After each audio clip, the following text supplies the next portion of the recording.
pohonnya, ilmunya itu adalah buahnya gitu. Itu. Ya.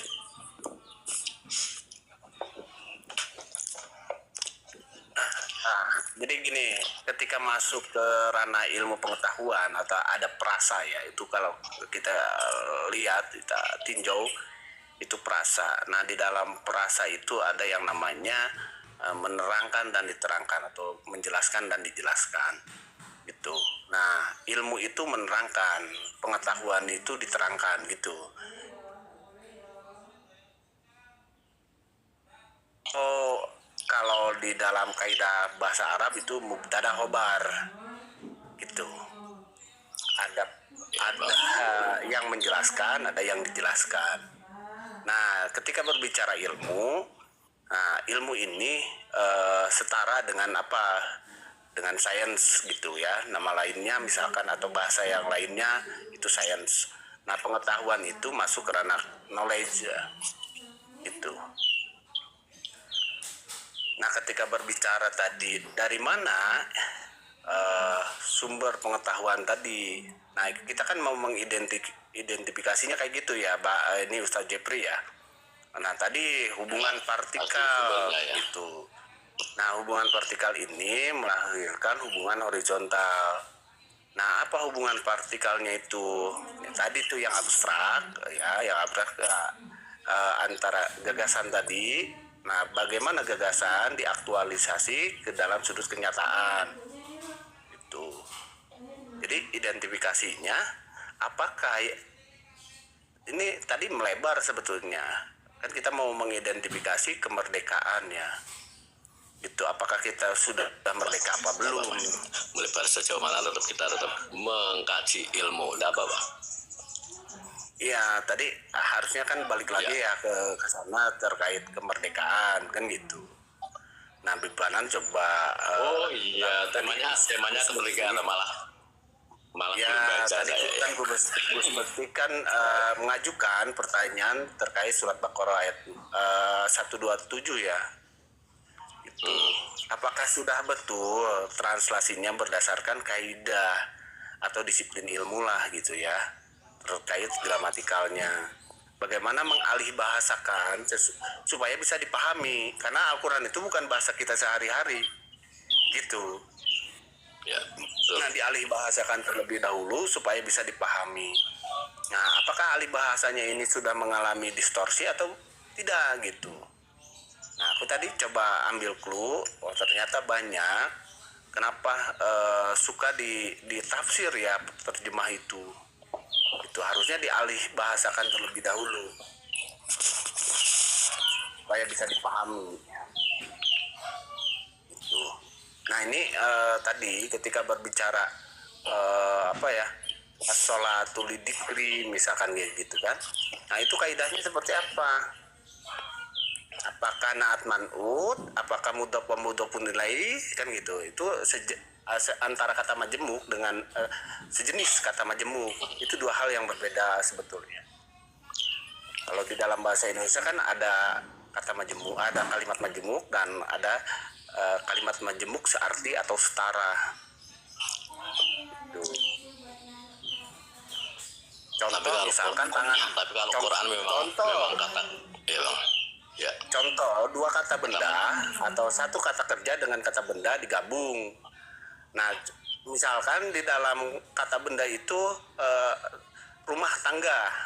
Apakah secara parsial pemaknaannya rumah yang ada tangganya? Kan kayak itu, atau meja hijau. Nah, itu lepas dari ikatan bahasanya, pemaknaannya gitu. Nah, kalau ditarik secara parsial, ntar jadi rusak pemaknaannya. Itulah dalam bahasa Arab, apalagi kata-kata Al-Quran itu yang kata majemuk yang harus ditafsirkan oleh mufassir dan muwasir oleh para tabiin dan tabiin dari para sahabat-sahabat pun bertanya pada Nabi. Itulah yang harus hati-hati, tidak sekedar kata-kata digabungkan dan diartikan itulah Quran, ya kan Bang? Banyak sekali kan Bang? Jadi kata majemuk dalam Quran ya. Jadi gini, jadi bukan masalah ini pembatasan kan gitu. Nah, ini jangan ada apa harus dibatasi. Nah, pengetahuan itu tidak dibatasi. sifat manusia, rasa ingin tahu itu diberikan. Itu makanya bayi yang lahir ke alam dunia ini dalam keadaan ignoran. Gitu. Dalam keadaan tidak tahu. Nah, bukan stupid. Nah, ini saya mengutip kata Bertrand Russell ya. Nah, jadi bayi yang lahir itu dalam keadaan ignoran, tidak mengetahui apapun. Nah, itu sama dengan misalkan ada narasi di dalam Al-Quran atau misalkan hadis. Jadi manusia itu lahir dalam kondisi malam ya'lam, tidak mengetahui apapun. Nah, sehingga pola pengajarannya itu melalui ibu sebagai sumber atau awal pengembangan si pendidikan tuh. Gak ada yang bayi langsung lahir dia mengetahui segalanya, gak ada. Gitu. Nah, cuman kata Bertrand Russell, pendidikanlah yang membuat stupid. Nah, pendidikan yang seperti apa yang membuat stupid atau bodoh gitu. Tadi itu. Nah, jadi ketika si manusia itu rasa ingin tahu, dia emang sejak dari lahir rasa ingin tahunya itu pasti bertanya-tanya kan gitu. Itu apa kan gitu. Nah, pasti ditanyakan tuh. Jangan dibatasi oleh pola pikir kita. Nah, gitu. Kalau Quran itu memang harus lewat anjuran guru, memang itu kan memang harus ya. Bukannya kita membatasi, enggak. Justru kita tidak membatasi, boleh belajar sama siapapun boleh, karena itu sifat keingintahuan kita. Nah, abang dapat literasinya dari mana? Oh, harus berdasarkan guru gitu atau berdasarkan sanad. Nah, itu harus dipertanggungjawabkan kalau di ruang publik kan gitu. Ya, nah, memang. Ini apa? Ya, metode pendidikan kita itu ada dua, Bang. Ya, metode pendidikan kita itu ada dua. Yang pertama pendidikan formal, yang kedua pendidikan non formal. Nah, di ruang publik siapa saja yang si penutur ini harus bisa mempertanggungjawabkan apa yang dia tuturkan. Betul lah itu maksudnya kan gitu. Itu bentuk pertanggungjawaban secara iya, kenapa memberikan informasi? Ya, misalkan saya penutur harus memberikan informasi supaya bisa divaliditas kebenarannya gitu. Setiap orang bisa ngomong, bisa kan gitu. Karena kita makhluk mimikri, Bang, makhluk yang meniru gitu.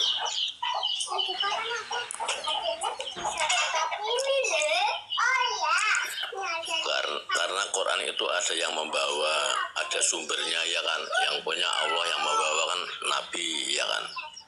Bahkan para sahabat coba pun gini, Bang, abang bisa membedakan bentar aku pengen nanya, boleh?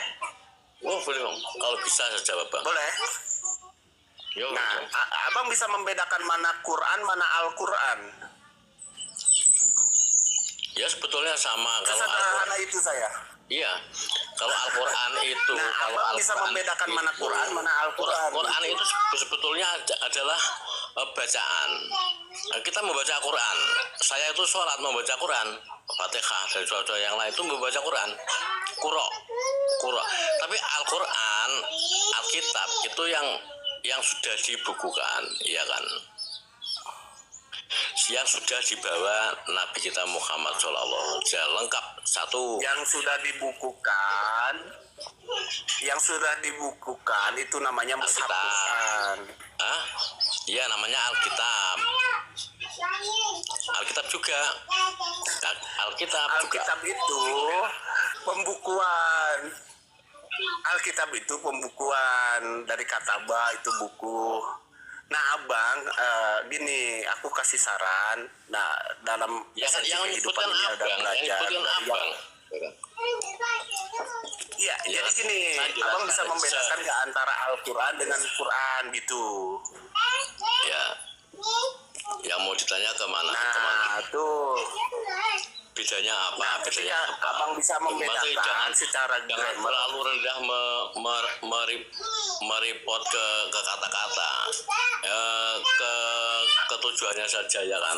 Usah ini Quran, aku nggak bilang rendah, aku nggak bilang tinggi.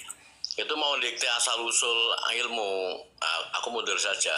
Kalau Serda itu kita buka Google atau itu banyak sekali ilmu tentang itu. Apa itu Ya Quran, udah silakan apa Bang, itu buka Mushaf, Google aja. tapi kita nggak mau ke situ lah. Mending yang mana Iya, maksudnya gini, abang bisa membedakan nggak antara Al-Quran dengan Quran gitu. Sesimpel itu aku. Ya, Quran itu apa, Bang? Quran itu apa, Bang? Nah, Quran itu dia bentuk kata nakirah atau umum. Itu kaidahnya.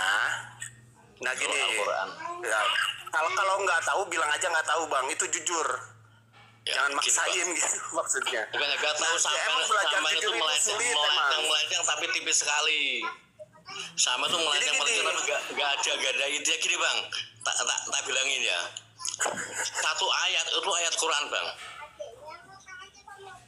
Aduh, Satu surat itu Quran, Bang.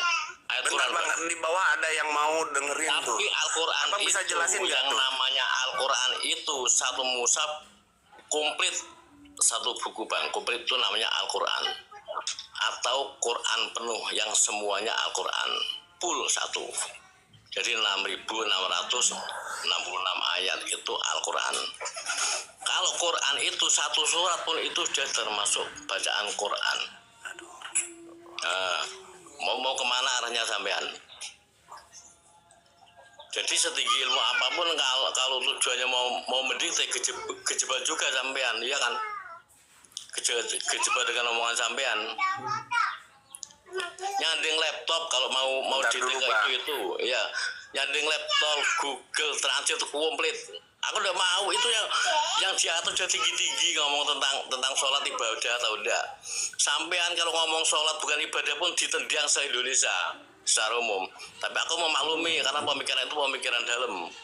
Dan itu disangkut pautkan dengan kata per kata dalam Quran. Enggak akan ketemu. Enggak akan ketemu. Iya. Itu malah sampean merosot nilai. Malah suruh nyanding apa, nyanding kitab, nyanding laptop, nyanding Google. Kalau kita tidak suka, masuk ke dibaca Juma itu kelasnya itu laptop kanan kiri, enak. Tinggal klik, tanya apapun tinggal klik. Jangankan huruf, ayat semua Al-Quran, hadis ada semua. Bahkan sebelahnya Bible komplit. Kita tidak mutu gitu. Iya. Yang aku suka tadi maksudnya gini, abang bisa membedakan mana Al-Quran, mana Quran. Salah sekali secara umum, tapi aku mendalami, Bang. Aku malah mendalami. Itu namanya ilmu yang ilmu perdebatan. Kata-kata saya turun, saya nggak mau rendah sekali. Gila, jauh dari pemahaman yang tadi. Itu yang tadi itu tinggi kelas, saya akui kelas. Dan saya pun runut per ayat Quran, per ayat saya runut, iya kan? Dan aku ikuti. Tapi ketika turun itu mengartikan perlugot dari mana? Aduh, nah ini sama orang otan malah enak walaupun bata-batan keras. Kita tuh sama Muslim, Bang. Jangan merendah ke ayat-ayat atau ke perkata-kata atau lugot-lugot yang gitu, Bang. Kalau lugot itu banyak sekali ya. Per kelompok, per orang itu bisa beda pemahaman. Bisa beda. Apalagi tentang masalah amal. Saya boleh izin ngomong? Saya boleh izin ngomong? Oh ya, Bang. Sebentar, biar dituntaskan. Sudah selesai belum? Bang.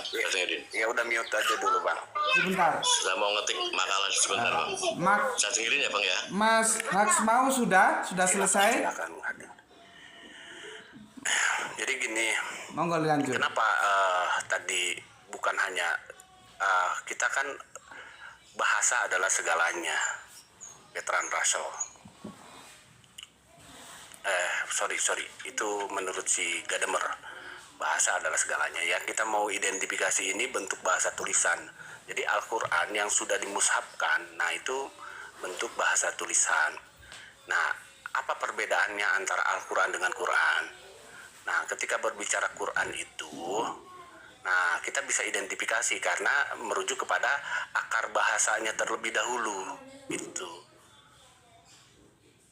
Nah, kajian gramatikal setajam itu gitu. Nah, itu ada kaidah-kaidahnya.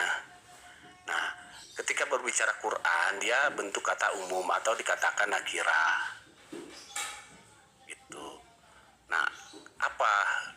Dari satu bentuk kata dipecah ke berbagai kata yang lain. Dari qara'a, yaqra'u, Quran, qari'una itu. Jadi dari satu bentuk kata ke bentuk yang kata yang lain. Nah, identifikasinya ini masuk kerana apa?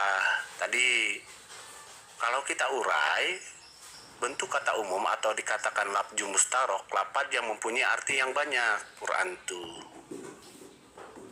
apa? Misalkan bacaan, meneliti dan lain sebagainya di dalam pengkamusannya seperti itu.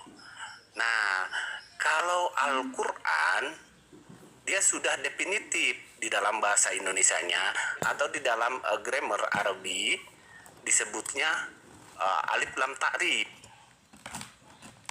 Gitu. Maka kaidahnya apa? Wajibul ta'rif, wajib didefinisikan. Itu. Apa definisi Al-Quran? Al-Quran itu hudan linnas mubayyinati minal huda wal furqan. Makanya ketika berbicara Al-Quran, definisinya merujuk kepada ini siapa yang mengeluarkannya. Yang mengeluarkannya itu Al-Quran itu sendiri. Maka didefinisikan oleh Al-Quran. Dia petunjuk gitu. Jadi konsep bacaan yang memberikan petunjuk supaya berpengetahuan. Kalau kita translasi ulang ke dalam bahasa Indonesia, itu. Nah, itulah yang dikatakan Al-Quran. Tadi kalau Quran itu banyak terjemahannya atau disebut kaidah lafzu mustarok itu kayak gitu. Pelafalan yang sama mempunyai arti yang banyak. Gitu. Makanya dikatakan nakirah. Nah, kan bisa dipahami ya, itu teori bentuk kata. Nah, identifikasinya seperti itu. Masuk ke ranah teori bentuk kata. Nah, sebelum masuk ke ranah tadi pemaknaan atau penjelasan atau tafsir, nah dirunut terlebih dahulu. Ada teori bentuk kata, ada teori bentuk kalimat, ada teori makna sehingga terikat dengan pengkamusannya. Kamus itu nggak ada yang ngebantah karena dia akumulasi dari bahasa untuk dimasukkan kan gitu supaya translasinya atau alih bahasanya itu berkesesuaian gitu. Nah, bisa dipahami ya sampai situ. Bukan aku mengecilkan, bukan. Iya, itu dasar baik, itu dasar-dasar baik. Ada Quran dari anak-anak ya, terus sebagai makanya bentuk kata perintah ikro di tangan para alim ulama sebagai sumber ilmu ya. Ya itu ya jadi Quran di mana, terus Quran secara menyeluruh itu memang hebat sekali Bang. Jadi larangan untuk hati-hati untuk memaknai Quran itu sudah terjadi setelah setelah dinasti Abbasiyah, dinasti keempat.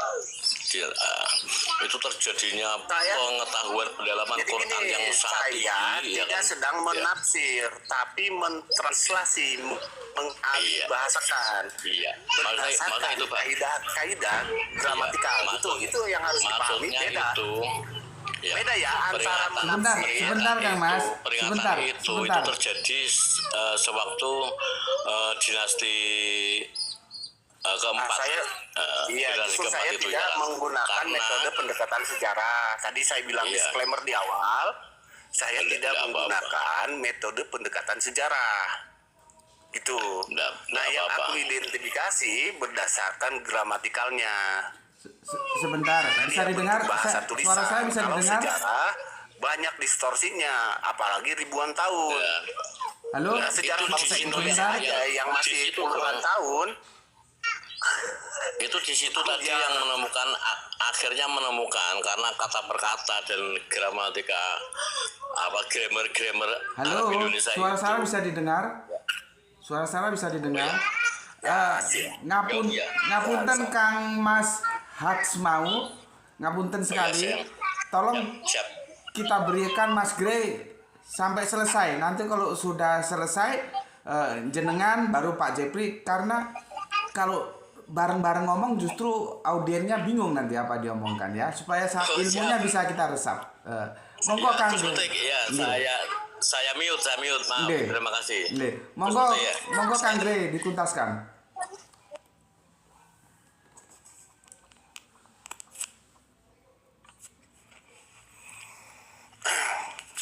Jadi gini, Gus, Ada bang. Baik.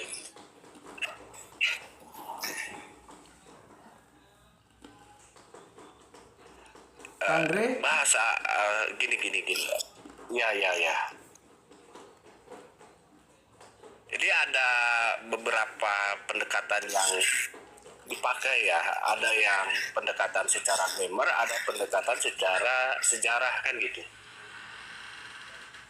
Nah, metode yang paling efektif setelah aku telusuri yang nggak terlalu banyak distorsinya itu adalah pendekatan gramatikal. Itu kalau untuk pendekatan sejarah distorsinya luar biasa sehingga saya kesusahan untuk memvalidasinya. Nah gitu, Gus. Pertama itu. Nah, kenapa saya menggunakan metode pendekatan secara gramatikal? Nah, ini karena bentuk bahasa tulisan gitu. Nah, bentuk bahasa tulisan itu bisa mudah diidentifikasi berdasarkan data-data yang ada gitu. Apalagi sekarang era keterbukaan. Nah, kenapa harus dirunut dari awal? Ini rekonstruksi, makanya masuk ke ranah rekonstruksi. Jadi rumusan rekonstruksi itu pertama identifikasi, klarifikasi, klasifikasi, validasi ya, gitu. Sehingga ketika kita mau mengalih bahasakan terlebih dahulu. Nah, kalau gini, ada sumber di Islam itu ada 3 sumber. Yang pertama sumber primer yaitu Al-Quran, yang kedua sumber sekunder kan gitu, primer, sekunder dan tersier. Jadi ketika kita mau merujuk kepada sumber primernya gitu kan, nah, asbabun nuzul ini masuk ke ranah sumber apa? Sekunder gitu. Nah, kalau tersier itu tafsir tadi, tafsir ya ulama dan lain sebagainya lah. Nah, aku tidak menggunakan itu.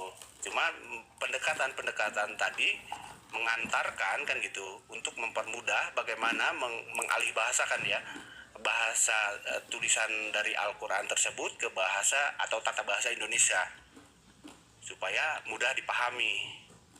Nah, ini problematiknya di situ. Jadi harus berdasarkan kaidah-kaidah atau prinsip-prinsip ya. Tuh. Apakah mengalami distorsi atau tidak translasinya? Nah, aku mau mencoba membongkar kan gitu. Nah, dari sudut translasinya, bukan mau menafsir ya, gitu, atau menjelaskan terkait atau interpretasi ya. Bukan, tapi mengalih bahasakan terlebih dahulu ke tata bahasa Indonesia. Itu.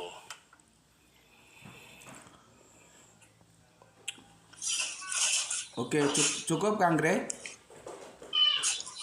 Nah, sampai di situ dulu mungkin Gus. Oke. Ada pun ntar mau tambahan silakan. Oke, itu tadi si Andinesa sepertinya sudah tak naikkan, kenapa turun lagi atau kepental? Silakan ajukan permohonan untuk naik. Sebelum ke Kang Hex mau, Ustadz Jepri ada yang mau dikomentari? Oh ya, saya lagi. Mantap. Terima kasih. Pak Mas Hex mau sabar sebentar, kita kasih Ustadz Jepri, nggak ada yang dikomentari? Enggak ada, lanjut. Oke. Lanjut, terus. Andinesia silakan ajukan. Tadi kan kamu sudah tak naik kan kok turun lagi. Oke, Kang Hex mau waktu dan tempat kami persilakan seluas-luasnya ya. Cuman aku kasih guiding sendiri, aku kasih guiding dulu. Kalau Kang Hex mau melihatnya dari sisi historikal, sedangkan Kang Gray-nya itu melihatnya dari sisi tata bahasa sepertinya begitu ya. Coba kita cari titik temunya nanti di mana gini. Kita ketemukan dan kita garis fondasi yang keras biar yang salah tidak terlalu salah kan gitu. Monggo, silakan Kang Mas. Akibat dari tidak menurut ke para alim dan hadis yang lengkap itulah yang serba Quran. Karena Quran memang sumber pokok dari hadis ya kan, ulama, terus sahabat. Itu akhirnya menjustis kalau sholat bukan ibadah. Lah ini yang perlu dikaji. Sementara saya tutup sekian dulu. Aku minta pendapat yang lain kalau sholat itu bukan termasuk ibadah, itu saya mau minta referensi temen. Monggo Ustadz Jebri. Yang ibadah udah ketemu dia, tapi menurut dia ya kan. Ya, inilah pembatasan Quran yang tidak leturan ke hadis dan tafsir. Terima kasih sekali. Lanjut dulu Gus. Ini lagi temanin Ana ini sebentar. Gus, lanjut dulu Gus. Oke. Ini lagi tadi kan saya wasin Ana dulu Gus. Oke, kita naikkan dulu Mas Andinesia ya. Kita tunggu sebentar. Sebentar nanti masuk lagi Bang. Oke, Mas Andinesia langsung komentar. Kamu sudah ngikuti dari bawah, langsung komentar. Oh, itu. Ini Waalaikumsalam. mau tanya keterangan Bang Grey itu tadi. Ada keterangan lebih nggak Bang Grey? Apa Pak Yai berkaitan dengan lafzul mustarok itu? Apakah pada konteks lafzul mustarok itu pemaknaan pada kata tertentu itu artinya bukan hanya sekedar membaca, artinya ada banyak makna yang bisa dikaitkan atau dijadikan satu pada satu lafaz, atau sebenarnya makna itu berkaitan dengan kata-kata yang lain gitu, atau satu kata itu merangkum makna pada 2 atau 3 kata diksi di dalam Al-Quran. Enggak ada. Gimana maksud daripada lafaz Iya, mustarok? jadi gini. Jadi ketika berbicara lafzu mustarok, lafaz yang mempunyai arti yang banyak, jadi pelafalannya satu, tapi artinya banyak gitu di dalam pengkamusannya, sehingga ini ada kemiripan gitu di dalam bunyi ya, di dalam penulisan, di dalam bunyi gitu, sehingga dikatakan lafzu mustarok atau dikatakan nakirah umum gitu. Nah, ketika dia sudah definitif, nah makanya identifikasinya alif lam tarif. Nah, kaidahnya ketika dia alif lam tarif, kaidahnya itu wajibul tarif, wajib didefinisikan gitu. Izin. Nah, itu kan bentuk-bentuk kata benda ya. Izin. Ya.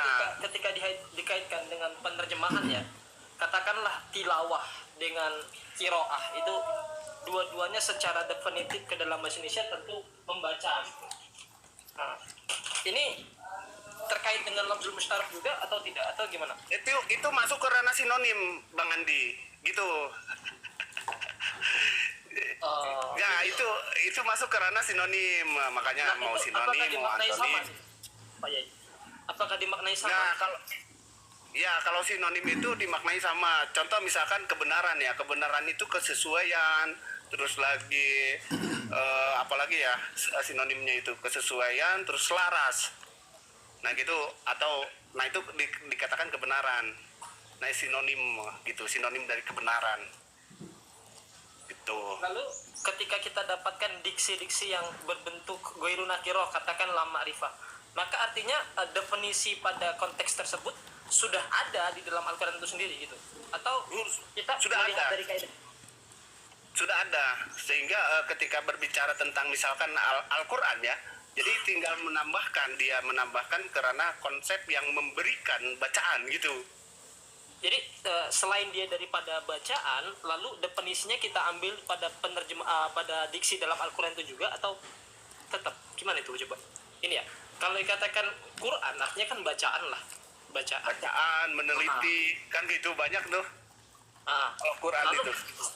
Lalu ketika Al-Quran maka kita tidak hanya berhenti pada definisi itu aja gitu kan, secara bahasa aja gitu kan, kembali kepada Al-Quran gitu maksudnya Bang Grey gitu maksudnya. Nah, setelah itu makanya tadi ini identifikasi teori bentuk kata kan kalimat, nah kan gitu. Nah terus teori mana? Jadi tidak berhenti di pada teori bentuk kata, paham kan? Siap. Nah gitu Bang Andi. Nah ntar ensiklopedia Al-Quran itu yang menjelaskan misalkan ada metode ayatin bainatin. Nah itu saling berkolar apa dikatakan sistematik ayatnya gitu berdasarkan sistematik ayatnya Baik, baik. gitu. Terakhir pertanyaan. Makanya kan ada. Oke. Terakhir. Ini kalau merdeka dalam Al-Quran apa itu bahasa Arab? Oke.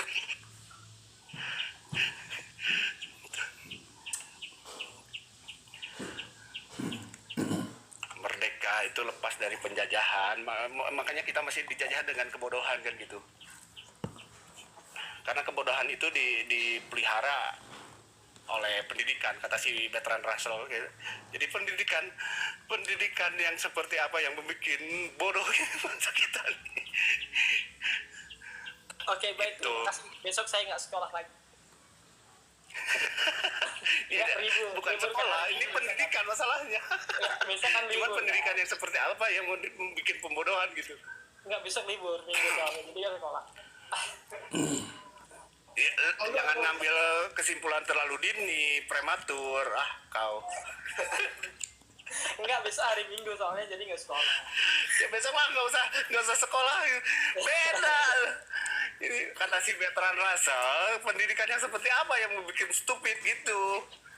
Nah, ini kan besok lu nggak sekolah lah. Besok kan Minggu Pak ya. Terlalu dini itu. Iya, makasih Gus Putih. Lanjut. Oke. Kalau kita lihat memang ya di surat ketiga ayat yang ketujuh itu ya, surat Ali Imran. Mungkin Kang Al-Kamus, silahkan naik Kang Al-Kamus untuk kita ramaikan. Yang dijelaskan bahwa dalam Al-Quran itu ada yang mutasabihat, ada yang muhammad gitu. Sesuai dengan keadaan kita saat ini, kemerdekaan itu ada di mana? Ada di mutasabihat atau yang muhammad? Kang Mas Gray boleh jawab, Andi Nisa juga, Ustadz Jepri kalau sudah selesai boleh jawab. Kemerdekaan itu ada di mana? Ada di mustasabihat atau di muhammad? Cuman masalahnya pertanyaan Mas Andi Nisa belum terjawab ya. Kemerdekaan itu kalau kita runut ke bahasa Qur'aninya apa itu? Ada nggak diksi yang bisa diterjemahkan sebagai kemerdekaan? Karena kan kalau kita lihat perjuangan Kanjeng Nabi itu kan memerdekakan manusia dari penghambaan yang selain Allah, hanya menjadi kepada Allah saja yang kita tahu dengan konsep tauhid. Jadi tauhid itu kan kalau kita mengalami tasrif ya, dari ahad menjadi tauhid kan pemersatu ya, penyatuan, artinya yang banyak itu dibuang semua meninggalkan yang satu, itu penyatuan dalam tasrifnya. Monggo Kang, siapa mau jawab? Andi Nisa, Gray atau Ustadz Jepri? Monggo silahkan.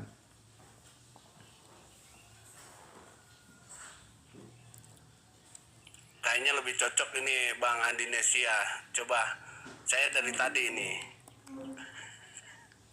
Ayo Andi, ada sesuatu diksi yang bisa kita artikan kemerdekaan di dalam Al-Quran itu diksi yang mana, nanti terus diksi itu dipahami secara mukamat atau mutasabihat gitu. Monggo silakan. Saya jujur aja nggak tahu, nggak ketemu, saya nggak tahu yang mana mau dilarikan kemana itu. Tapi kan pada prinsipnya kan Kanjeng Nabi itu memerdekakan kita ya, dari jahiliyah menjadi pintar, dari bodoh menjadi pintar gitu. Apakah tidak ada satu diksi pun dalam Al-Quran itu yang bisa diartikan sebagai kemerdekaan? Itu Kang Al-Kamus mungkin bisa bantu, silahkan naik. Yang lainnya kalau mau naik silahkan. Kita masih punya beberapa menit ke depan jelang duhur ya. Mas Gray atau Ustadz Jepri?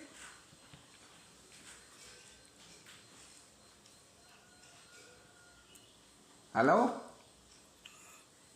Al-Tahrir juga Al-Balad ya, surat Al-Balad tuh. Coba tak lihat ayat yang ke berapa? Surat berapa? Surat ke berapa ya? Bentar. Kita cari bareng-bareng. Yang di bawah juga monggo silakan cari ya. 90-13, coba 90-13. 90-13. Oke. Rakobat. Dari apa? Dari Falku ya. Faku rokobah. Memerdekakan pemurduan. Mantap juga. Berarti faku yang kita alami sekarang ini faku yang mutasabihat atau yang mukamat. Nah, kan sudah ketemu diksinya faku ya, kemerdekaan. Gimana Kang Grey? Iya, aku melihatnya kayak gitu. Enggak, mantap Jadi ini. kemerdekaan itu paku rokobatin. Faku. Kan nyatanya dalam dunia pendidikan juga kita apakah bisa dibilang merdeka? Belum dari ekonomi, belum dari pertahanan keamanan, belum dari macam-macam. Makanya kita kan coba ambil apa yang bisa kita gali dari nilai-nilai Al-Qur'an itu kan itu kan pembebasan itu. Quran itu kan bisa dikatakan juga membebaskan kita dari yang jahiliyah itu, dari yang blow on itu gitu. Nah, sekarang kalau kita secara negara sudah merdeka, kita sudah terbebas dari yang blow on itu belum? Gitu Kang Mas. Monggo dilanjut.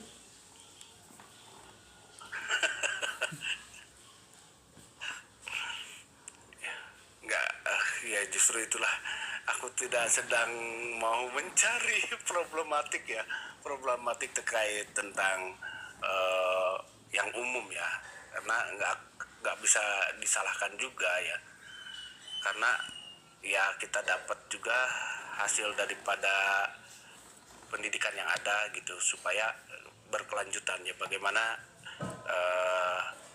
pola pendidikan yang ini gitu kan, yang membuat stupid gitu kan, yang membuat pembodohan, pola yang seperti apa.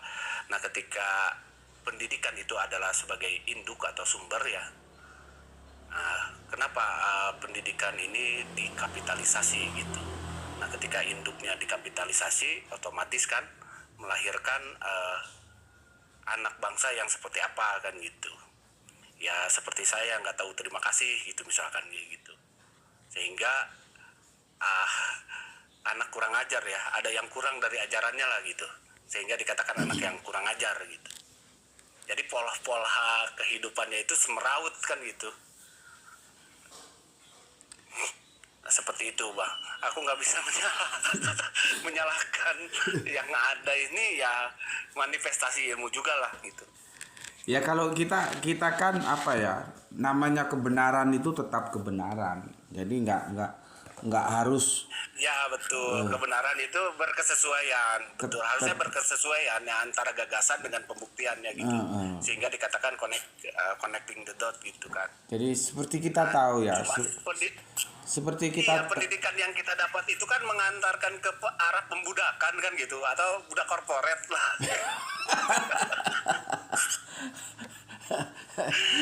Nah, saya ada di situ masih jadi budak korporat ini masalahnya. Ya kan bisa resign toh, bisa resign dari corporate itu gitu. Seperti Jepang itu ya, ketika diluluh lantakkan sama sekutu ya, sama Amerika kan, dia nggak tanya berapa yang hancur, berapa yang mati, enggak. Yang dia tanya, guru kita tersisa ada berapa? Guru. Yang ditanya itu guru. Artinya apa? Pendidikan itu segalanya. Makanya Kanjeng Nabi itu kan lewat studi, dia nggak ujuk-ujuk kata orang Jawa, nggak ujuk-ujuk jadi nabi toh. Dia juga manusia seperti kita, harus melewati pendidikan. Maka pendidikan itu ditempuh di Gua Hiro itu, dan Gusti Allah Agung memberikan guru privatnya yaitu Jibril. Setelah beliaunya tamat katam belajar Al-Quran, maka beliau menjadi pengajar Al-Quran untuk kita. Nah, yang jadi masalah Gus, Oke. Yang aku tahu itu ada yang namanya teori gua Plato, bukan gua Hiro.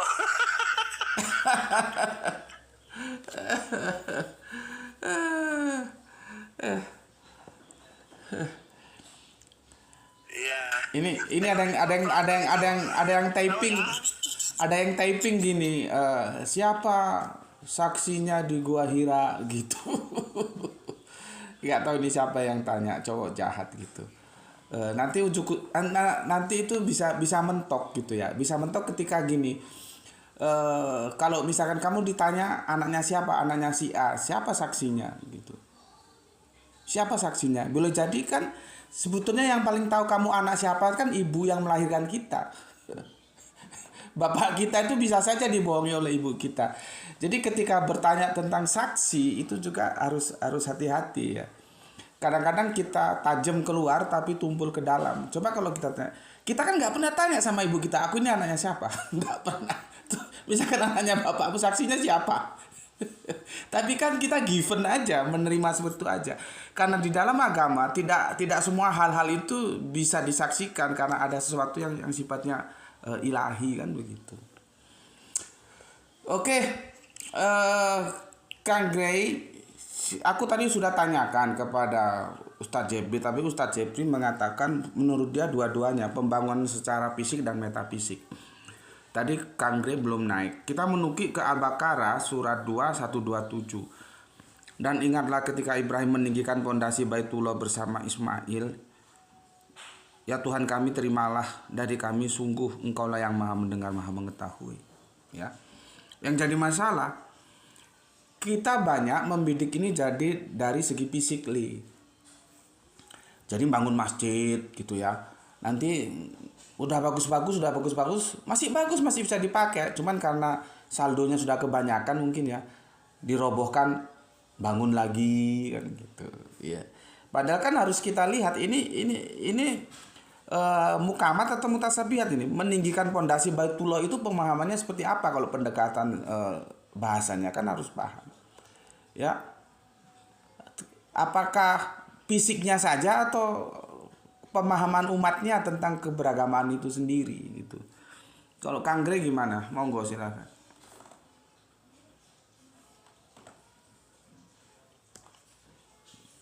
Halo Kang Gray?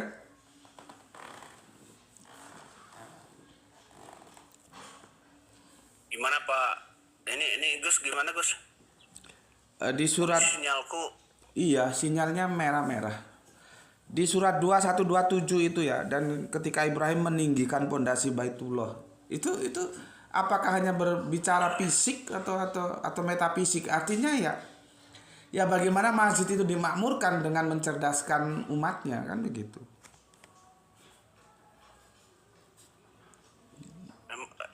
Emang kalimatnya ada Baitullah di situ? Coba aku lihat dulu ya. Aku belum masuk ke originalnya. Dan Original tag-nya dulu, Pak. Ya, Identifikasi kayak gitu. dasar-dasar ini apa ini? Baiti. Rumah. Baiti kan? Iya. Belum tentu rumah itu. Wilayah itu. Makanya ini ya berbicara pembangunan fisik atau metafisik. Artinya kalau metafisik dia akan mengarah ke pendidikan, bukan manusianya, bukan fisiknya. Gitu. Yang repotnya Itulah Pak, Baitullah Pak. Yang repotnya begini, ini rumah menjadi rumah Allah ini repot juga ini. Iya. Ahlul Bait. Jadi penghuni rumah gitu ya. Jadi kacau juga. Jadi ahlul kitab. Ya kalau ahlul kitab penghuni kitab lah, apa tulisan kan gitu. Yang menghuninya itu kan tulisan-tulisan. Misalkan ahlul qura, penghuni kota. Penghuni kota itu apa? Masyarakat kan? Penduduk gitu. Mas, ini sepertinya di tempatku sudah persiapan nganu ini. Iya sama ini saya juga, aduh Gus.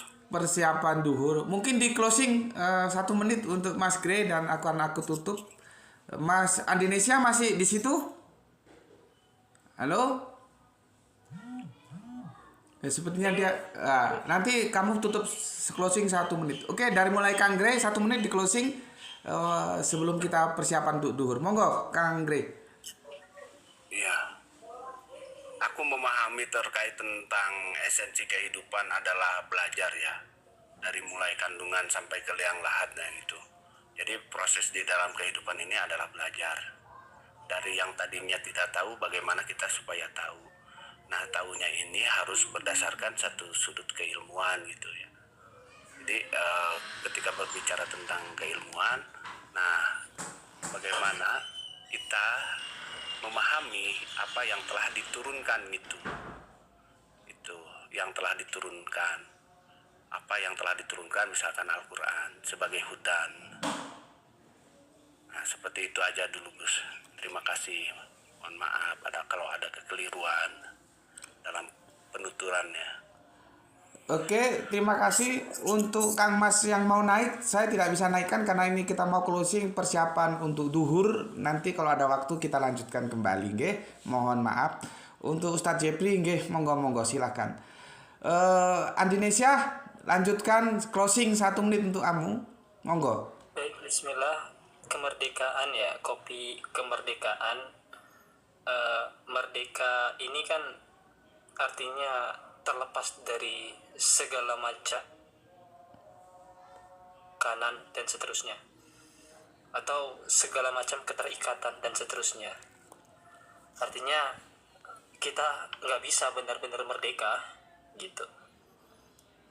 Nah, paling bisa ya kita mengalahkan diri kita sendiri untuk menjadi merdeka, karena kita akan terikat. Ikatan paling besar kan adalah ikatan kita terhadap diri kita sendiri. Ya, taklukkanlah diri untuk merdeka, simpelnya gitu.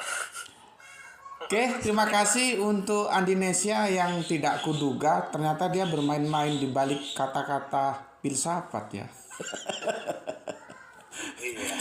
Oke, terima kasih untuk narasumberku yang keren-keren, yang di atas, yang di bawah. Untuk Ustadz J, mungkin nanti kalau kita live lagi pastilah aku naikkan ya. Untuk kali ini mohon maaf karena kita akan persiapan sholat duhur. Untuk semuanya yang di atas di bawah, terima kasih sudah gabung di channelnya Gus Beti. Semoga kita semua dalam rahmat Gusti Allah Agung dan kemerdekaan ini dalam segala bidang ya. Kalau kali ini kan kita membidiknya dari segi pendidikan, tentunya dari yang lain juga kita bisa merdeka ya. Sudah 79 tahun ya. Oke, terima kasih semuanya. Assalamualaikum warahmatullahi wabarakatuh.